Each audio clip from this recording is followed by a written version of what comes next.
ನೀವು ಒಂದು ಬಿಸ್ನೆಸ್ ಮಾಡ್ತಾ ಇದ್ದು ಆ ಬಿಸ್ನೆಸ್ಗೆ ಒಂದು ಕಸ್ಟಮರ್ಸ್ ಎಕ್ಸ್ಟ್ರಾ ಬರ್ತಾರಂದರೆ ನೀವು ಬೇಡ ಅಂತೀರಾ? ಒಂದು ವೇಳೆ ನೀವು ವೆಬ್ಸೈಟ್ ಮಾಡಿಲ್ಲ ಅಂದರೆ ಅದೇ ರೀತಿ ಆಗತ್ತೆ. ಆನ್ಲೈನಲ್ಲಿ ಬಹಳಷ್ಟು ಜನ ಗೂಗಲಲ್ಲಿ ಹೋಗ್ಬಿಟ್ಟು ಸರ್ಚ್ ಮಾಡ್ತಾರೆ. ಅದು ನಿಮ್ಮ ಬಿಸ್ನೆಸ್ ರಿಲೇಟೆಡ್ ಇರ್ಬೋದು, ಶಾಪ್ ಇರ್ಬೋದು, ಯಾವುದೇ ಒಂದು ಬಿಸ್ನೆಸ್ ಇರ್ಬೋದು. ಅಂಥ ಟೈಮಲ್ಲಿ ನಿಮ್ಮ ಬಿಸ್ನೆಸ್ ಅಲ್ಲಿ ಎಕ್ಸಿಸ್ಟಿಂಗ್ ಇಲ್ಲ ಅಂದರೆ ನಿಮಗೆ ಬರ್ತಕ್ಕಂಥ ಒಂದು ಎಂಕ್ವೈರಿ ನಿಮ್ಮ ಒಂದು ಕಾಂಪಿಟೇಟರ್ಸ್ಗೆ ಹೋಗಿಬಿಡುತ್ತೆ. ಆ ಕಾಂಪಿಟೇಟರ್ಸ್ ಏನು ಮಾಡ್ತಾರೆ, ಆ ಎಂಕ್ವೈರಿಯನ್ನು ತಗೊಂಡು ಅವರಿಗೆ ಫಾಲೋಅಪ್ ಮಾಡಿ ಒಂದು ಬಿಸ್ನೆಸ್ ಎಕ್ಸ್ಟ್ರಾ ಅರ್ನ್ ಮಾಡ್ತಾರೆ. ನೀವು ಅದನ್ನು ಮಿಸ್ ಮಾಡ್ಕೊಳ್ತಾ ಇದ್ದೀರಿ.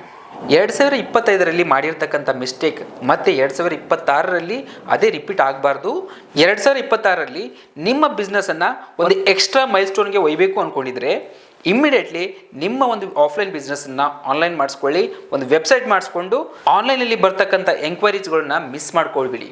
ಅದಕ್ಕೋಸ್ಕರ ನಿಮ್ಮ ಬಿಸ್ನೆಸ್ಗೆ ಏನಾದರೂ ವೆಬ್ಸೈಟ್ ಮಾಡಿಸ್ಬೇಕು ಅಂದರೆ ನಮ್ಮ ಕಡೆಯಿಂದ ಒಂದು ಮಿನಿಮಮ್ ಬಜೆಟಿಂದ ವೆಬ್ಸೈಟ್ಗಳನ್ನ ಪ್ರೊವೈಡ್ ಮಾಡ್ತಾ ಇದ್ದೀವಿ.